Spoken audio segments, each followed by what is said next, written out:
ဒီမိန်းကလေးကိုနတ်သမီးတစ်ပါးကရွှေနဲ့ငွေတောင်ကြီးပေါ်မှာလိတ်လဲခိုင်းပြီးကိုပေါ်ကက်လာတဲ့အကျွေးစေးတွေအားလုံးကိုယူလို့ရမယ်လို့ပြောခဲ့ပါတယ်မကြခင်မှာပဲသူမရဲ့ကိုတစ်ခုလုံးအဖိုးတန်ရွှေငွေတွေနဲ့ပြည့်နှက်သွားခဲ့တဲ့နတ်သမီးကိုနှုတ်ဆက်ပြီးအိမ်ပြန်လန်းကိုစတင်လျှောက်လာခဲ့တယ်လမ်းမှာတစ်ချိန်ကသူမကဲတင်ခဲ့ဘူးတဲ့ခွေးလေးတစ်ကောင်နဲ့တွေ့ခဲ့တယ်ခွေးလေးရဲ့ကိုပေါ်မှာကြောက်မြတ်ရတနာတွေဖုံးလွှမ်းနေပြီးကျေးဇူးတင်တဲ့အနေနဲ့ပလဲလဲဆွဲတစ်ခုလက်ဆောင်ပေးခဲ့တယ်ဆက်လျှောက်လာရင်ရေးစားလာချိန်မှာတစ်ခါကကူညီပေးခဲ့ဘူးတဲ့ရေတွင်းကရေတစ်ခွက်အစင်တင်ပေးခဲ့တယ်ဗိုက်စာလာတော့မိဖို့ကလည်းပူပူနွေးနွေးပေါင်မုတ်တွေပေးခဲ့တယ်ထို့နောက်တစ်တော်ပင်ကချုံငင်းနဲ့တစ်တော်တီးပေါင်100ကျော်နဲ့လက်ဆောင်မျိုးစုံပေးခဲ့တယ်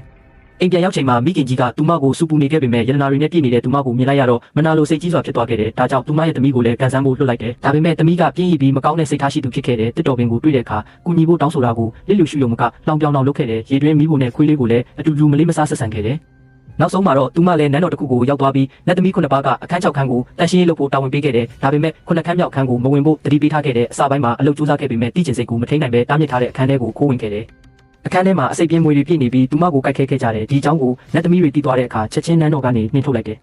အိမ်ပြန်လမ်းမှာကြောက်မြတ်ရတနာတွေနဲ့ပြည့်နေတဲ့ခွေးလေးကိုထပ်တွေ့ခဲ့တဲ့လောဘစိတ်ကြောင့်ရတနာတွေကိုလူယူဖို့စူးစမ်းပေမဲ့ခွေးကပြန်တိုက်ခိုက်ခဲ့တဲ့ရေငတ်ပြီးဗိုက်စာလာတဲ့အခါရေတွင်းမှာရေမရှိတော့ဘူးပေါင်မုတ်တောင်းတော့မိဖို့တဲကမိတောက်တွေထွက်လာပြီးသူမကိုခြောက်လန့်ခဲ့တယ်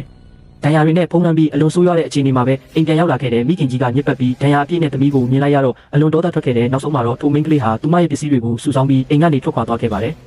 ကြည့်ရှုသူများအားလုံးစိတ်နှလုံးရှင်လန်းကြပါစေကာတွန်းစကားကောင်းများကြည့်ရှုခြင်းပါက like and follow လုပ်သွားပေးကြပါနော်